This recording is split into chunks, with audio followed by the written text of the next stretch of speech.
Nestor, ano na yung latest sa sunog dyan sa May Kawayan?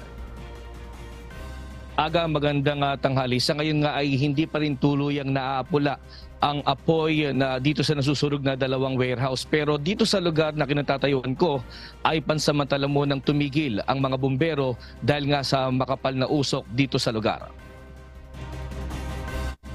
Magdamag na binabantayan ng Bureau of Fire Protection ang dalawang warehouse na natupok ng apoy at makapal na usok sa barangay Libtong, May Kawayan, Bulacan. Alas 9 kagabi nang magsimula ang sunog sa So Star Warehouse na storage ng school supplies, general merchandise at paper materials, pati na ang mga module ng mga estudyante ay nasunog din. Nadabay nito ang Sun Hope Warehouse na storage naman ng produkto ng ibinebenta sa online. Ayon kay Fire Superintendent Jeanette Husayan, Bulacan BFP Provincial Director, dahil combustible materials ang nasunog ay mabilis itong kumalat. Parang ingot lang po talaga, warehouse lang po talaga. Nag-iimpakan lang po talaga at may mga schedule din po sila for delivery or for out or inventory. Nagkataon lang po siguro talaga na ito nangyari sa kanila sa kasamaan pa. Aminado naman ng mga bumbero na nahihirapan sila sa pag-apula ng apoy dahil pahirapan ang pagpatay dahil sa dami na rin ng laman ng bodega. Combustible material siya, then yung nakita naman natin, open warehouse. So may oxygen talaga nakakain yung yung apoy, kumalat. Medyo mahirap din. Hirapan din tayo kung hindi rin natin mapapasok. Hindi naman makapaglabas pa sa ngayon ng investigasyon ang Bulacan BFP hanggang di nakakausap ang may-ari at naiwang security sa dalawang warehouse. Wala namang natanggap na ulat ang BFP na nasugatan sa mga empleyado ng warehouse dahil wala empleyado nang magsimula ang sunog.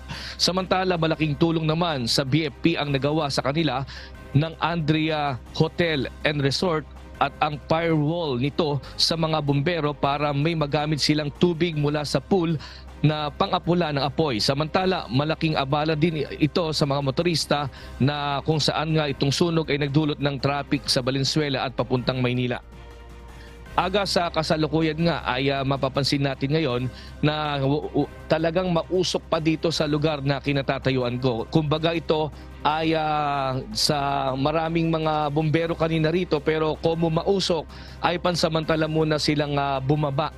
Pero wala pang tubig ngayon na pang patay ng apoy dito sa lugar, nag-aantay yung mga bumbero. Pero dun sa kabilang side naman, kung mapapansin natin sa kabilang side ay kasalukuyang nagbobomba ng tubig ang mga bumbero para maapula ang apoy. Pero sa kasalukuyan ay wala pa silang kasiguraduhan kung hanggang kailan nila ito kumbaga maapula dahil sa hanggang ngayon nga ay tuloy-tuloy pa rin nga yung baga ng apoy, pati yung mismong yung mga yero na bumagsak at yung marami pa rin dito na mga papel at marami ding mga plastic ang kasalukuyan pa rin nakabinbin o natatabunan ng mga yero na kumbaga ay hindi pa rin ito naalis at patuloy pa rin itong nagliliyab. Kaya posibleng tumagal ito ng hanggang mamayang hapon pa ang sunog at patuloy nila itong minomonitor hanggang sa kasalukuyan.